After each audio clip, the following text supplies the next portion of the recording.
Hi hello అందరికి నమస్తే. తప్పును ప్రశ్నించడానికి, నిజాన్ని నిర్భయంగా మాట్లాడడానికి దమ్ము ధైర్యం కావాలి.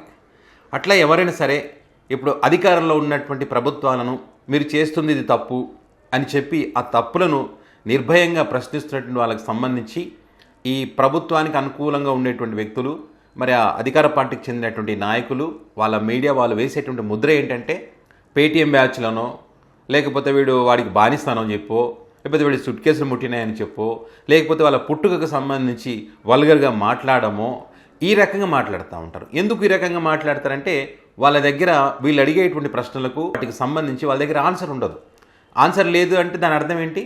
వాళ్ళు తప్పు చేస్తున్నారనే కదా.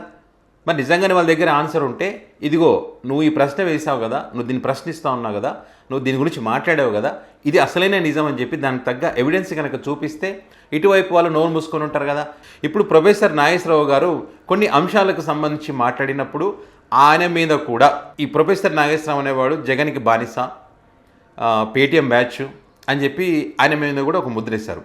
ఆయన చాలా విషయాలు చాలా క్లియర్గా చెప్పారు. నేను టీడీపీ కోసం మాట్లాడిన సందర్భాలు ఉన్నాయి, జనసేన కోసం మాట్లాడిన సందర్భాలు ఉన్నాయి, సిపిఐ కోసం మాట్లాడిన సందర్భాలు ఉన్నాయి, సిపిఎం కోసం, కాంగ్రెస్ పార్టీ, ఇట్లా బీఆర్ఎస్ పార్టీ, అన్ని పార్టీలకు సంబంధించి నేను మాట్లాడినటువంటి సందర్భాలు ఉన్నాయి. వాళ్ళకి అనుకూలంగా ఉన్నప్పుడు వాళ్ళు దాన్ని వాళ్ళ సోషల్ మీడియా వేదికగా షేర్ చేసుకుంటారు. వ్యతిరేకంగా ఉన్న వాళ్ళు వీళ్ళు ఈ రకంగా పేటీఎం బ్యాచ్లోనో ఇంకోటి తిడుతూ ఉంటారు. సో ఎవరేమనుకున్నా నేను చెప్పేది నిజం, నా ప్రశ్నలకు ఆన్సర్ ఇవ్వండి అని చెప్పి కొన్ని అంశాలను కూడా ఆయన ప్రస్తావించడం జరిగింది. సో ఆయన ఏం మాట్లాడారంటే, ఫర్ ఎగ్జాంపుల్ జగన్మోహన్ రెడ్డి సంక్షేమ పథకాలు, టీడీపీ పార్టీ సంక్షేమ పథకాలు, అంటే కూటమి పార్టీ సంక్షేమ పథకాలు, ఈ ఇద్దరిలో ఎవరు ఎక్కువ సంక్షేమ పథకాలు ఇచ్చారనే దానికి సంబంధించి వీటికి సంబంధించి డిబేట్ పెడదాం. డిబేట్ పెడితే మీరు డేటాతో సహా రండి. ఇప్పుడు జగన్మోహన్ రెడ్డి ఇచ్చినటువంటి సంక్షేమ పథకాలు, ఆయన పాలనలో ఏమేమి ఇచ్చారనే దానికి సంబంధించి వాళ్ళు డేటా మొత్తం డేటా ఉంది ఆల్రెడీ. సో మీ డేటా ఏంటి, మీరేమేమి ఇస్తున్నారు? ఎందుకంటే మీరు ప్రధానంగా ఈ సంక్షేమ పథకాలు ఇస్తామని చెప్పే అధికారంలోకి వచ్చారు. సో ప్రజలు కూడా దాన్ని జడ్జ్ చేస్తారు, ఎవరు ఎక్కువ ఇచ్చారు ఏంటనే దానికి సంబంధించి. దానికి ఆన్సర్ చెప్పండి అని చెప్పి.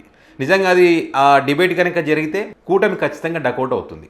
ఎందుకంటే నిన్న కూడా చంద్రబాబు నాయుడు గారు పథకాలు ఇవ్వాలంటే భయం వేస్తుంది, ఇచ్చే పరిస్థితి లేదు అని చెప్పి ఆయన మాట్లాడుతూ ఉన్నారు. అంటే దాని అర్థం ఏంటి? ఇవ్వట్లేదనే కదా. దానికి సంబంధించే కదా ఇప్పుడు ప్రొఫెసర్ నాగేశ్వరరావు గారు ప్రశ్నించింది. సో ఆయన అంటా ఉన్నాడు, ఇంకా మీరు నిజాలు చెప్తే కనుక ప్రొఫెసర్ నాగేశ్వరరావు గారు కూడా అక్కర్లేదు, ప్రొఫెసర్ నాగేశ్వర చూడవే బాబు, చూసి ఇది నిజమని చెప్పమనండి, నాకేం అభ్యంతరం లేదని చెప్తా ఉన్నాడు. విశాఖకు సంబంధించి కూడా అట్లే 11,400 కోట్లు ఏమో కేంద్రం ఇస్తే ఇది చూడండి ప్రైవేట్ ఆపిచ్చేసే, దీన్ని ప్రైవేట్ పరంగా కాకుండా ఆపామని చెప్తా ఉన్నారు కదంటే దానికి సంబంధించి ప్రశ్నించడానికి కొన్ని ఎక్కడ ఆపారు? మీరు కూటమిలో ఉన్నారు కదా, ఇప్పటికీ కొంతమంది రోడ్ ఎక్కినటువంటి పరిస్థితి. సో ఇట్లాంటి వాటికి ఆన్సర్ ఎక్కడిస్తున్నారు? మీరు ఇవ్వడం లేదు కదా. రియాలిటీ ఎక్కడుంది? ఫేక్ పోస్టులు తప్ప. ఒకసారి ఆయన ఏం మాట్లాడిన దానికి సంబంధించి మీకు వినిపిస్తా, ఒకసారి వినండి. సమస్య ఏంటంటే తెలుగుదేశం ఎందుకు మరి ఎక్కడ వీక్ అవుతున్నారంటే వీరు చేస్తున్న మిస్టేక్ కూడా ఉంది. ఏంటిది ఆ మిస్టేక్ అంటే, ఒక క్రెడిబుల్ కౌంటర్ కాకుండా ఎవరైనా ప్రశ్నిస్తే వారి మీద బురద చల్లుతున్నారు. ఇది ఎక్కువ కాలం నిలబడదు. నాలాంటి వాడు ప్రశ్నించాడు అనుకోండి, నన్ను వెంటనే జగన్ ఖాతాలు వేసి వాళ్ళు ఆనందపడుతున్నారు. నన్ను జగన్ ఖాతాలు వేస్తే వాళ్ళకి లాభం అవుతుంది అనుకుంటున్నారు, నష్టం అవుతుంది. ఎందుకంటే జనానికి తెలియదు నేను ఎవరినో. అంటే తెలుగుదేశం సోషల్ మీడియా ప్రభావాన్ని చూపలేక కాదు, చేయాల్సిన పని ఏంటంటే ఒక క్రెడిబుల్ కౌంటర్ ఇవ్వగలగాలి. ఇప్పుడు మనం విశ్లేషకులుగా ఒక ఆర్గ్యుమెంట్ పెట్టాము. ఇప్పుడు ఉదాహరణకు నేను అన్నాను, చంద్రబాబు టీడీపీ జగన్మోహన్ రెడ్డి కన్నా ఎక్కువ సంక్షేమాన్ని ఇస్తానని అధికారంలోకి వచ్చింది, ప్రజలు దాని ఆధారంగా జడ్జ్ చేస్తారన్నాను. దీనికి కౌంటర్ ఏంటి? ఇంకో జగన్మోహన్ రెడ్డి ఇచ్చిన సంక్షేమం ఎంత, ఏడాదిలో ఎన్ని కోట్లు ఆయన కేటాయించాడు, చంద్రబాబు నాయుడు ప్రభుత్వం ఎన్ని కోట్లు కేటాయించింది, ఏ పథకం కింద ఎంతమంది లబ్ధిదారులకు జగన్మోహన్ రెడ్డి మెయిల్ చేశాడు, చంద్రబాబు నాయుడు మెయిల్ చేశాడు, దీన్ని డేటాతో సహా ఇచ్చి ఇంకో చూడండి నాగేశ్వర్ గారు కూడా అనవసరం, చూడండి నాగేశ్వర్, ఇంకో జగన్మోహన్ రెడ్డి ఇచ్చిన సంక్షేమం కన్నా మా చంద్రబాబు నాయుడు ఎక్కువ ఇచ్చాడు, ఇంకో మీలాంటి వాళ్ళు కూడా నేర్చుకోండి అని చెప్పచ్చు. ఇలా కౌంటర్ చేస్తున్నారా? సో ఇట్లా ఆ రకమైనటువంటి రియాలిటీ లేదు, వాళ్ళ కౌంటర్ రియాలిటీ లేదు అని ఫేక్ పోస్టులతోని కాలం గడుపుతూ ఉన్నారనే విధంగా ఆయన మాట్లాడుతూ ఉన్నారు. ఇదే కాదు, చాలా అంటే చాలా ఫేక్ పోస్టులు. ఇప్పుడు నిన్న కూడా వక్ఫ్ బిల్కి సంబంధించి రాజ్యసభలో మద్దతుగా ఓటు వేశారు వైసీపీ వాళ్ళు అని చెప్పారు. మరి వాళ్ళు ఛాలెంజ్ విసిరారు. మేము వ్యతిరేకంగా ఓటు వేస్తే పాజిటివ్గా ఓటు వేశారని చెప్పి మద్దతు ఇచ్చామని ఎట్లా చెప్తారు, దీన్ని ఛాలెంజ్ అని చెప్పి వాళ్ళు ఛాలెంజ్ చేశారు. వాళ్ళు ఎవిడెన్స్తో సహా వాళ్ళు పెట్టారు. మరి మీరు ఎక్కడ ఎవిడెన్స్తో సహా పెట్టగలిగారు? పెట్టలేదు కదా. ఫేక్ సాక్షి కార్యాలయం వక్స్ భూములు ఆక్రమించి పెట్టారని చెప్పారు. దానికి ఎవిడెన్స్ ఎక్కడ? మీరు చెప్తా ఉన్నారు వక్స్ భూమి అనే ఒక ఎవిడెన్స్ ఉందా? లేదు. ఆ కార్యాలయం నిర్మించి సుమారుగా 15 సంవత్సరాల పైన అవుతుంది. సో ఇంతవరకు ఎక్కడ దానికి సంబంధించిన గొడవ జరగలేదు.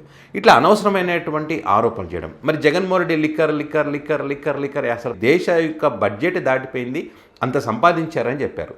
దానికి అసలు ఎవిడెన్స్ ఉండాలి కదా. రోజు ఇంతమంది పనిచేస్తారు, 1000 మంది పనిచేస్తారు, 240 మిషన్లు ఉన్నాయని చెప్తే సరిపోతుందా? దానికి ఈ రకంగా ట్రాన్సాక్షన్ జరిగింది, ఈ పలానా వ్యక్తి నుంచి పోయింది అంటే ప్రభుత్వమే మద్యం షాప్ నడిపినప్పుడు ఇంకా ఏ రకంగా అవినీతి ఉంటుంది అనేటువంటి ప్రజలు ప్రశ్నిస్తారు. ఇంత అవినీతి ఎట్లా సాధ్యం అవుతుంది? వీళ్ళు చెప్పేదాని లేకంటే దేశ బడ్జెట్ దాటిపోతుంది కదా అని చెప్పి ప్రజలే అవక్క అయినటువంటి పరిస్థితి. అంటే ఒక నమ్మకం అన్న ఉండాలి, కనీసం నమ్మేటట్టుగానే ఉండాలి. అబద్ధం చెప్పినా కూడా కనీసం నమ్మేటట్టుగా ఉండాలి. అది కూడా వీళ్ళు చేసేటువంటి పరిస్థితి లేదు. ఇంకా డ్రగ్స్కి సంబంధించి ఏ రకంగా ఎన్నికలకు ముందు చెప్పారో మనం చూసాం. అదేవిధంగా మహిళల మిస్సింగ్కి సంబంధించి ఏ రకంగా చెప్పారో మనం చూసాం.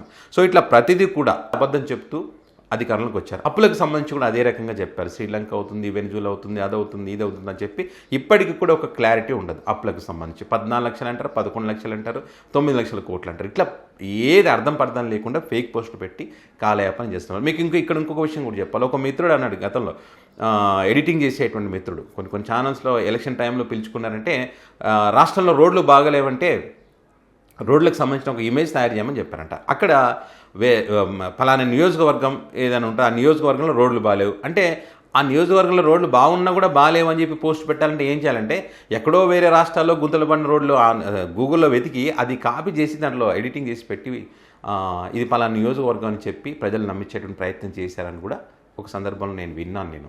నిజంగా తప్పు ఉంటే పెట్టండి, నిజంగా మీ దగ్గర ఎవిడెన్స్ ఉంటే పెట్టండి. ఇట్లా అబద్ధపు ప్రచారాలు చేస్తే సోషల్ మీడియా ఉంది ఇప్పుడు, ప్రతి ఒక్కరికి ప్రజలకు తెలుసు. ఇప్పుడు అందులో ఆర్టిఫిషియల్ ఇంటెలిజెన్స్ వచ్చినాయి, ప్రతి ఒక్కరు కూడా అడుగుతూ ఉన్నారు దాంట్లో టీడీపీ చెప్పేది నిజమా, వైసీపీ చెప్పేది నిజమా, బీజేపీది నిజమా, కాంగ్రెస్ నిజమా, బీఆర్ఎస్ ఇట్లా ప్రతిదీ అడుగుతూ ఉన్నారు. అందులో అంతా ఆ సమాచారం అంతా క్రోడీకరించి వాళ్ళు తెలుసుకుంటున్నారు ఏది నిజం ఏది అబద్ధం అనేది వాళ్ళకు కొంచెం అర్థమవుతుంది.